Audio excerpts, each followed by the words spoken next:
Morning बच्चों, आइए आज हम क्लास 4 का हिंदी रीडर में पार्ट 4 पढ़ते हैं। कहानी है जो जैसे को तैसा।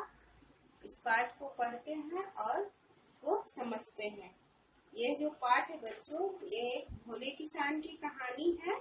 भोले किसान को दो साधु मूर्ख बनाते हैं और उसके पेड़ों से आम तोड़कर ले जाते हैं। दुखी किसान को एक व्यापारी समझाता है और साधुओं को उन्हीं की भाषा में जवाब दिलवाता है। साधु प्रायश्चित के रूप में किसान के खेत में मेहनत करते हैं। तो आइए बच्चों, कहानी को विस्तार से जानते हैं कि गोलू एक सीधा साधा और ईमानदार किसान था। उसकी जमीन में 2 आम के पेड़ थे। आइए इस कहानी को विस्तार से समझते हैं।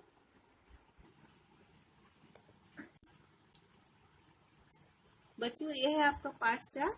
कहानी का नाम है जैसे को तैसा। मतलब जो जैसा करता है उसको उसी भाषा में इस कहानी में जवाब दिया गया है। तो बच्चों, एक भोलू नाम का किसान था। वो सीधा साधा और ईमानदार था। उसके पास थोड़ी सी जमीन थी जिसपे 2 आम के पेड़ लगे हुए थे। उसी जमीन में दिन रात मेहनत करके और आम के पेड़ों की देखभाल करके वह अपने और अपने परिवार का पेट पालता था। मतलब उसकी जो जमीन थी उसमें 2 आम का पेड़ था और उसी के भरोसे उसका गुजारा होता था। हर बार की तरह इस बार भी आम के पेड़ों पर बहुत बौर आया था। बौर आया था मतलब कि आम के फूल आए थे। फूल आने के बाद ही आम का फल लगता है। और आंधियां भी कम आई थी। आंधियां मतलब जब आंधी आती है तो जो आम के पेड़ पे जो फूल लगे होते हैं ना, वो झड़ जाते हैं। लेकिन इस बार आंधी कम आया, इसलिए पेड़ कच्चे आमों से पूरी तरह लद गया। उसे देखकर भोलू किसान और उसका परिवार बहुत खुश हुआ। धीरे धीरे आम पकने लगे। भोलू ने सोचा रोज एक टोकरा आम तोड़कर मंडी में बेच आएगा और अच्छे दाम मंडी से कमा लेगा। एक दिन सुबह जब भोलू किसान अपने परिवार सहित पके आम तोड़ने के लिए पेड़ों के पास पहुंचा तो देखकर दंग रह गया कि पेड़ पर एक भी आम नहीं था। उसे बहुत दुख हुआ कि हो न हो किसी ने आम चुरा लिए। आंधी तूफान भी नहीं आया था कि जो आम था जो झड़ जाता, और झड़ता तो जमीन पर रहता। तो उसकी पत्नी ने कहा कि तुम जाओ और पुलिस में जाके रिपोर्ट लिखाओ, मतलब खबर करो। किसान की पत्नी ने उदास होकर किसान से कहा। तो फिर किसान ने कहा कि कैसे रिपोर्ट लिखा दूं, मेरे पास कोई सबूत नहीं है। चलो कल देखेंगे कि आम किसने तोड़ा है, भोलू ने कहा अपनी पत्नी से। तो अगले दिन ये पके आम गायब थे। अब भोलू को यकीन हो गया था कि आम जरूर कोई चुराता है। उसने सोचा कि वह इस बार रात में वहीं छिपकर रहेगा और चोर को पकड़ने की कोशिश करेगा। तो रात में जो भोलू था छुप गया, तो उसका जो शक था वो सही निकला। सुबह सुबह 4 बजे के लगभग 2 जवान साधु पेड़ के पास आ गए और चुपचाप खड़े हो गए। थोड़ी देर वो पेड़ को देखते रहे और फिर बोले, पेड़ों की तरफ देखते हुए साधु बोले, आम आम दो हमको आम, क्या हमसे भी लोगे दाम? हम साधु है कर दो दाम, बोलो भी कुछ भैया आम, कितने ले ले तुमसे आम, या फिर कह दो वापस जाओ और लौटकर कभी ना आओ।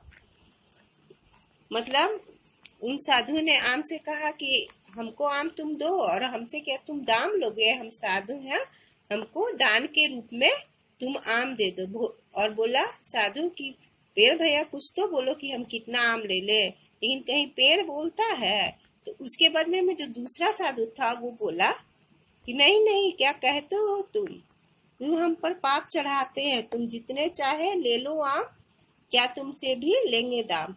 जो एक और जो साधु था ना, वो पेड़ की तरफ से बोला। फिर बोला कि ले लो जी भर ले लो, पके पके सब ले लो आम। तो दूसरा साधु ने कहा कि तुम ले सकते हो बहुत सारे आम पके हुए।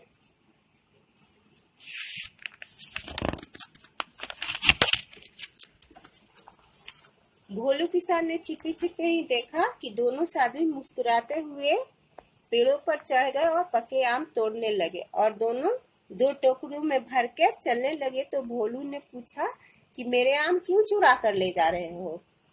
किसान को देखकर दोनों तो पहले डर गया, पर जल्दी ही संभल कर बोले कि मैंने तो कुछ किया ही नहीं।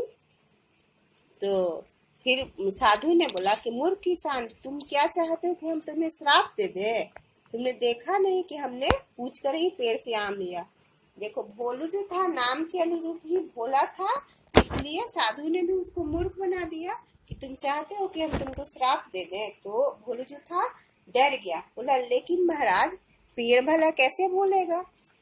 तो साधु हंसते हुए बोले कि तुमको तो कुछ ज्ञान ही नहीं है। अरे मूर्ख, पेड़ खुद नहीं इन साधु जी के मुख से बोलते हैं। मतलब बोला कि पेड़ नहीं बोलता है, ये जो दूसरा साधु है उसके मुख से पेड़ बोलता है कि सब आम तुम ले लो। जब हमको तो पेड़ ही इजाजत दे दिया तो तुम मना क्यों करोगे? तो भोलू बेचारा सीधा था ही चुपचाप अपने घर चला आया। अगले दिन भी वही हुआ और इस तरह साधु की जो बदमाशियां थी पेड़ के आम चुराने की, वो बढ़ती गई। तो एक दिन आमों के बारे में चिंता करते करते जो नहर थी उसकी पुलिया पर उसकी आंख लग गई।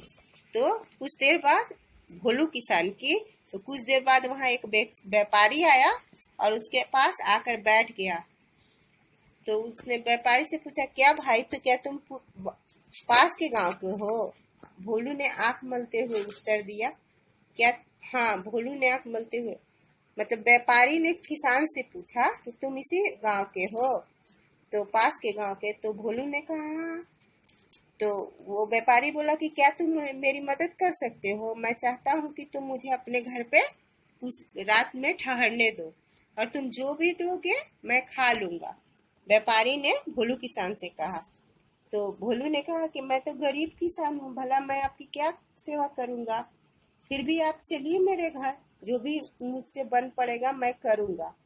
किसान ने हाथ जोड़कर कहा और रात को बातों ही बातों में व्यापारी को आम के पेड़ों और साधुओं का सारा किस्सा भी कह सुनाया। मतलब भोलू किसान ने साधु जो उसके उसके पेड़ से आम चुरा लेते थे उसके बारे में व्यापारी को बताया। तो यह सुनकर जो व्यापारी जो था ना, बहुत बुद्धिमान था।